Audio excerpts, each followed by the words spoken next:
guys, I'm Prodigy from Airsoft Team Kilo23. It's a Tuesday and the sun keeps coming in and out, so maybe we'll get some good lighting out here in a few minutes. But the police shooting range always shoots on Tuesday, so you're going to be hearing some police shooting at the range in the background. The whole episode. Anyway, we're going to keep doing these. Got a few more guns to go for the backyard reviews. This is my G&G MP5A4. This is the really nice full metal one. I believe these guys run about 250 bucks right now, if I'm not mistaken. Again, I got it secondhand. The person who had it before me just abused the hell out of it.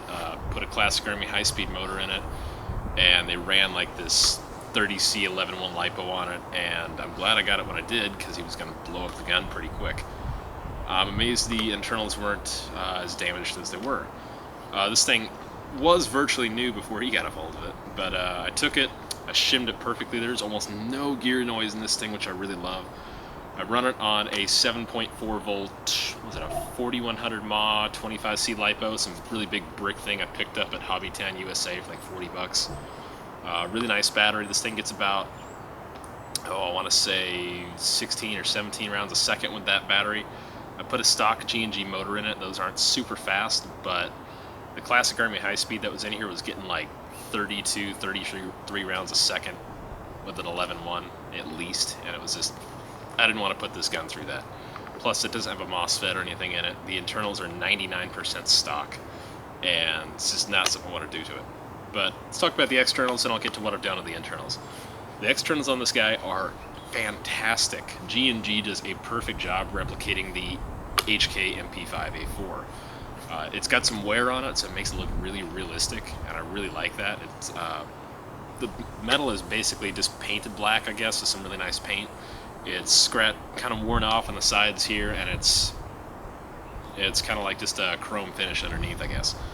The stock and the handguard and the pistol grip, best plastic you can buy for an airsoft gun. I love the feel of it. It's so much better than getting a $100 JG MP5. Obviously, you get what you pay for with these guns. Internally, I haven't really done too much to it. Like I said, it's like a 90-something% stock. I put a spare Reeds bucking I have in here, an ME1, and it shoots about 180 feet pretty consistently. I did not have the stock barrel with it. The ding-dong I got it from had the big flashlight on here, and the barrel went to like here. It was just all exposed, and I did not like it at all. So I just put a stock 608 barrel in here. It runs literally to the end of the muzzle here, and it works just fine, even though it's not a G&G 604 barrel. It works really well. Aside from that, I replaced the wiring with some 16 gauge and wired it to Dean's. So there's no fuse. Sorry, it's getting over a cold still. There's no fuse in here or anything. Like I said, hooked up the Dean's, and it works perfectly with that 7.4 large battery. I love it to death. I've got a really old 120 spring in it. It's really down to about an M100 power now. It's not super strong. The gun's shooting about 330, 340, which is great if you're going CQB. It's still great if you're going long range, because like I said, it shoots 180 feet with twos, which is just awesome. Aside from that, it's a great gun. The only other thing I've done to it is I put 2 springs in the charging handle here.